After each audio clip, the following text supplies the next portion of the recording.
Bonjour mes écrevisses. Est-ce que vous savez d'ailleurs pourquoi je vous appelle comme ça? Non. Eh bien moi non plus. Eh bien moi non plus. Qu'est-ce que vous voulez? La vie parfois c'est absurde. Mais ça ne va pas nous empêcher d'entrer dans les entrailles des écrans tactiles. Bon, je pense que vous en touchez tous un au quotidien. Et pourtant, vous êtes-vous déjà demandé comment le tactile fonctionne? Parce que c'est vrai, comment l'écran de votre téléphone fait pour détecter votre pouce quand vous gaspillez votre temps à scroller sur Instagram? C'est pas forcément le pouce, les anciens ils le font plutôt avec l'index. Bah, qu'importe. Pour répondre à cette question, nous allons avoir besoin d'une personne intelligente, cultivée, pour qui les technologies n'ont aucun secret. J'ai nommé... Non, pas toi Gustave, casse-toi, va. J'ai nommé notre experte. Bonjour tout le monde, avec plaisir. Et puis, c'est cool de parler d'une technologie qui sert pas à tuer. Ouais, j'avoue. En tout cas, ça va être l'occasion de répondre à des questions que vous vous êtes peut-être déjà posées. Du genre, pourquoi l'écran tactile des Nintendo DS pue du cul par rapport au tactile des iPhones? Non, parce qu'il y a une vraie raison. Et vous allez voir pourquoi. Mais pas que. Nous allons percer les secrets des écrans tactiles que vous passez votre temps à tripoter. Comment font-ils pour nous détecter alors qu'ils sont en verre? D'ailleurs, pourquoi vous ne pouvez pas utiliser votre téléphone avec des gants épais? Eh bien, voyons ça tout de suite. Les écrans tactiles, ça marche comment?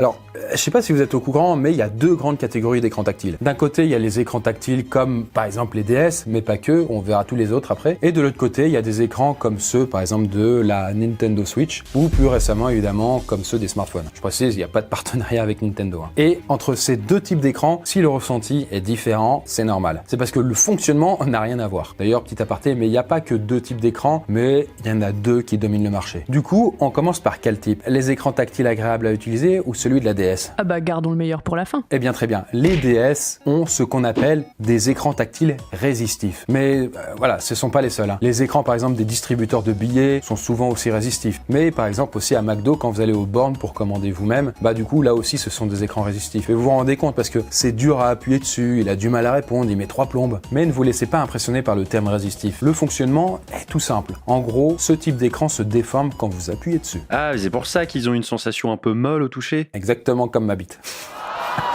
Oui, exactement, tout à fait molle, ouais. Et c'est fait exprès en fait, comme ma bite.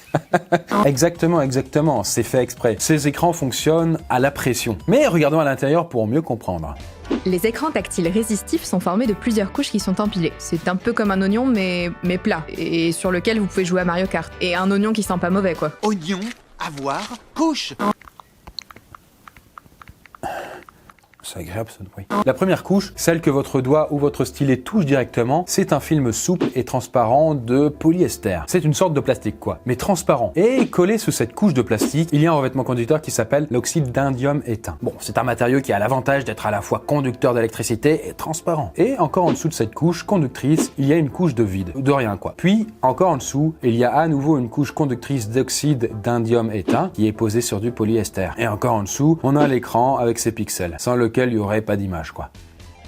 Comme Chris vient de l'expliquer, il y a deux surfaces conductrices qui sont séparées par une couche de vide. Or, tout est mou. Comme on l'a dit, c'est que du plastoc. Donc quand vous appuyez, ça déforme le polyester et résultat, les deux couches conductrices sont mises en contact. L'écran détecte alors que l'électricité passe entre les deux couches, à l'endroit précis où vous venez d'appuyer. C'est comme ça que votre doigt est détecté.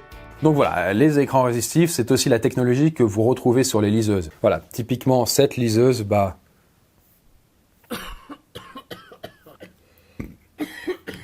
c'est un écran résistif. Ça a le gros avantage de pas coûter très cher à fabriquer, mais ça a certains petits inconvénients. Déjà, faut un peu appuyer comme un porc pour que ça détecte votre doigt. Voilà, on peut pas se contenter de simplement effleurer un écran résistif. Voilà, faut littéralement le déformer pour créer le contact. J'irai trouver au bout le contact.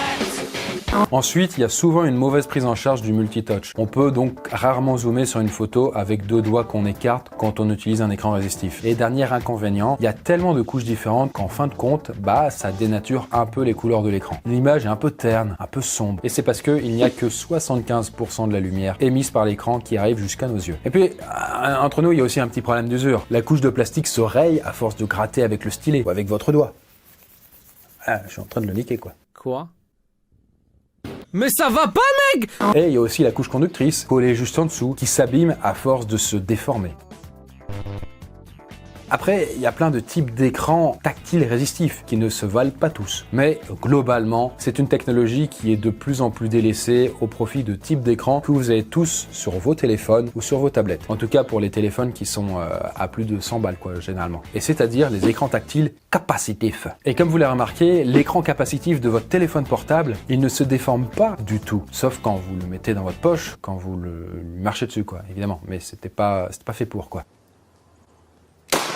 Et d'ailleurs, c'est normal car il a une surface en verre. Mais du coup, comment votre téléphone ou alors votre écran tactile peut détecter votre doigt, du coup, sans se déformer? Je sais, ça fonctionne avec la chaleur du doigt. Bien, pour ça, on peut faire un test tout simple. Alors, il suffit d'un petit bout en métal. Par exemple, là, j'ai un briquet en plastique, mais le bout est en métal. Et donc, du coup, si je mets le briquet directement dessus, vous voyez qu'il ne répond pas. Par contre, si je touche le briquet, la partie métallique avec mon doigt, et que j'essaye de scroller, vous voyez que, hop là, ça fonctionne. Du coup, vous le faites avec le téléphone, ça fonctionne aussi, quoi. On s'en fout que ce soit une Switch. Et du coup, c'est pas la chaleur, parce que je peux vous assurer que le briquet, là, il est totalement froid. Et du coup, si le briquet a fonctionné, c'est tout simplement parce qu'il est conducteur d'électricité. Comme, du coup, la surface humide de votre doigt. Et d'ailleurs, on pourrait faire le test avec le bout en plastique. Là, est-ce que si je scrolle, ça marche pas? Si je touche le morceau, ça marche toujours pas. Alors que, avec la partie métallique, hop là, ça marche. Donc les écrans capacitifs ne fonctionnent ni avec la déformation, ni avec la chaleur, mais bel et bien avec l'électricité. C'est d'ailleurs pour ça que certaines personnes ont des difficultés à les utiliser, notamment celles qui ont la peau trop sèche. Et oui, c'est grâce à l'eau, sur la surface de nos doigts, que l'électricité passe. Donc si vous avez les mains calleuses, par exemple à cause d'un métier manuel, il est possible que votre smartphone reste insensible à vos caresses. Bon, on vient de dire que l'écran capacitif fonctionne à l'électricité, mais pour être plus précis, il fonctionne grâce à un champ électromagnétique. Et si vous ne savez pas ce que c'est, pas de panique, on va vous expliquer très simplement tout ça. Alors oui, vous êtes sûrement au courant, il y a des particules qui sont chargées électriquement, comme par exemple les électrons qui sont chargés négativement ou les protons qui sont chargés positivement. Eh bien les particules chargées peuvent s'attirer ou se repousser à distance, comme par magie.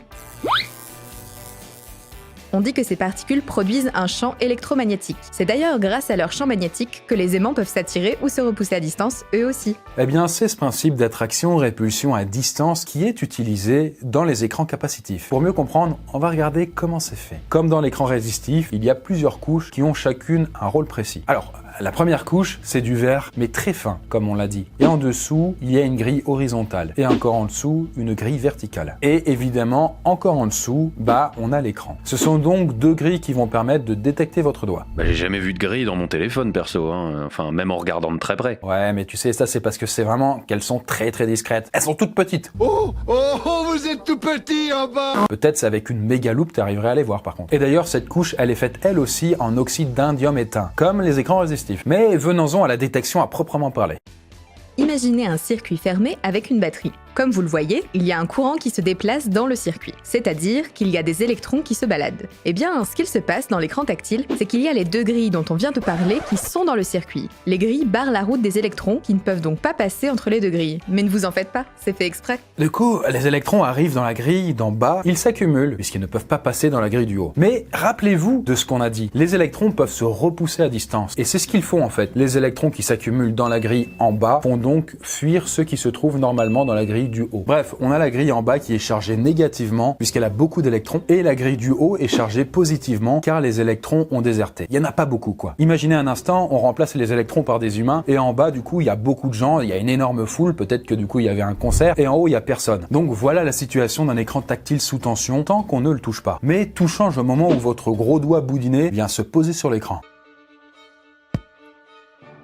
Et là, ce qu'il se passe, c'est que votre doigt aussi contient des électrons. Il va se passer à la surface de votre doigt exactement la même chose qu'avec la grille du haut. Les électrons de la grille du bas repoussent les électrons de votre doigt. Et ouais, le champ électromagnétique n'a aucun mal à agir à travers la surface en verre de l'écran.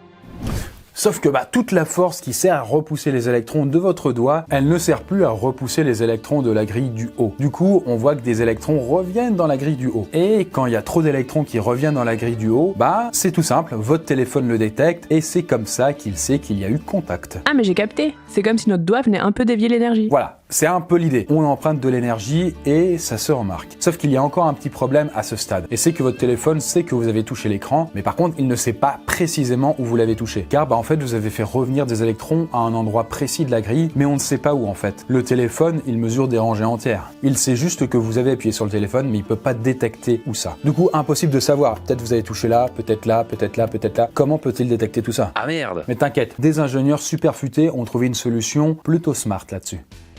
Et cette solution, c'est de ne pas mettre toute la grille du bas sous tension en même temps. Le téléphone envoie d'abord des électrons dans la colonne 1, puis dans la colonne 2, et ensuite dans la colonne 3. Bref, il n'y a du courant que dans une colonne à la fois. Du coup, si à un instant T, on détecte que vous déchargez une rangée de la grille du haut, on sait exactement quelle colonne était sous tension à ce moment-là.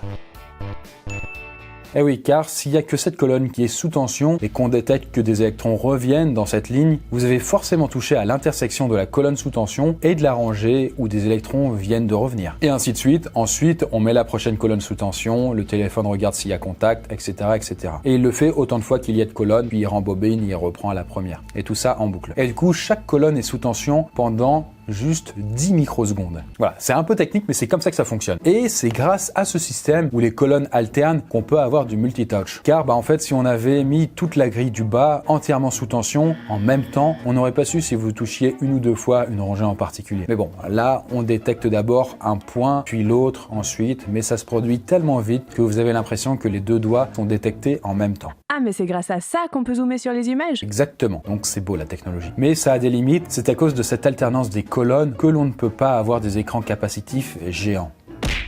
Comme vous l'avez compris, on envoie du courant dans une colonne après l'autre et donc il y a un décalage entre le moment où on détecte par exemple votre premier doigt sur la première colonne et le moment où on détecte votre deuxième doigt sur la dernière colonne. Mais bon, ce micro-décalage se remarque pas du tout sur un petit écran. En revanche, si vous aviez un écran tactile de plus de 50 cm, alors on commencerait à avoir des problèmes. Il se passerait trop longtemps entre le moment où on détecte votre premier et votre deuxième doigt. Du coup, vous n'auriez pas de fluidité en dézoomant une photo ou en scrollant une page. En tout cas, sur un petit écran, ça marche quand même vachement bien. Et d'ailleurs, c'est pour ça qu'aujourd'hui, on a de plus en plus d'écrans capacitifs partout. Ça fait des écrans plus solides, avec une lumière plus vive et plus belle. Il y a juste un petit défaut là-dessus, c'est que en fait, il n'y a pas de sensibilité à la pression. Donc le téléphone est binaire. Soit il détecte un doigt, soit il détecte pas de doigt. Ou juste un doigt. Vous voulez pas un whisky d'abord? On peut pas faire un contact plus ou moins léger là-dessus. Enfin, en tout cas, pas avec le doigt. Mais en achetant un stylet comme sur un iPad, on peut avoir une sensibilité à la pression avec écran capacitif, c'est-à-dire un écran comme votre smartphone. Mais là, en fait, ce qui détecte la pression, c'est le stylet. Parce que du coup, là, votre stylet, sa mine peut s'enfoncer plus ou moins. Et donc, c'est ça qui va détecter et qui fait qu'il sera sensible à la pression. Et ainsi, on pourra faire de jolis traits hyper réalistes. Bref, les écrans capacitifs sont, allez, on va pas se mentir, plutôt agréables à utiliser. Et ils ont vraiment changé nos vies. Le changement, c'est maintenant. Mais si ça se trouve, ce qui était une révolution il y a moins de 20 ans sera complètement dépassé dans seulement quelques années. Qui sait, d'ici quelques décennies, peut-être qu'on utilisera tous de nouvelles interfaces comme des écrans en relief ou peut-être même des hologrammes. Je vous laisse méditer là-dessus et sur ce, c'est juste en off entre nous, j'ai acheté moi-même sur un site de financement participatif un écran holographique qui a l'air de fonctionner hyper bien. Pour vous dire, les gars, ils avaient demandé 15 000 balles et ils en ont récolté 3 millions, un truc comme ça. Bref, je vous en parlerai peut-être d'ici là quand ça sera sorti. Sur ce, à très bientôt la Prescaille.